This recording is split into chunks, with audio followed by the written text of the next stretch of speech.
So crude oil is largely imported into India, and I want to now just spend a moment comparing how much a litre of petrol and diesel costs in India with what it does in some of our neighboring countries, because they're also importing crude. India is importing crude, and yet you and I are paying a lot more for petrol and diesel than our neighborhood.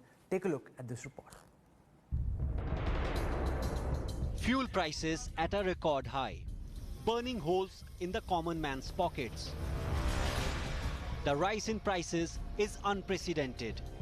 Petrol has crossed the 100 mark in many states. The big metros are also inching towards the 100 mark, with prices hiked for the 11th consecutive day. This at a time when India's neighboring countries like Nepal, Sri Lanka, Pakistan and Bangladesh are selling fuel at cheaper rates. The government blames global factors for the price rise. Crude oil prices have increased by over 50% since October last year. To boost prices, major oil producers like Saudi Arabia and Russia have cut production by 10 million barrels a day, thereby cutting the supply.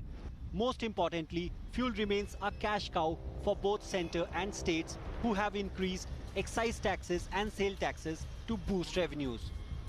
The centre, for instance, has raised the excise duty on petrol by more than 13 rupees in the past 1 year. On the other hand, excise duty on diesel was hiked by more than 16 rupees. While the opposition is accusing the government of boosting its revenues at the expense of common man, Prime Minister Narendra Modi earlier in the week blamed previous governments for not focusing on reducing India's energy dependence. I want to say, had we focused on these subjects much earlier, our middle class would not be burdened.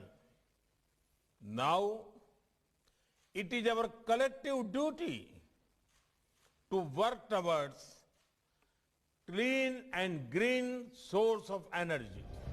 Fuel remains a major source of revenue for the government, which is struggling to bridge the deficit in a pandemic year. With the government planning to hike its spend on infrastructure in the coming fiscal, it has no room to cut taxes on fuel. Bureau Report, India Today.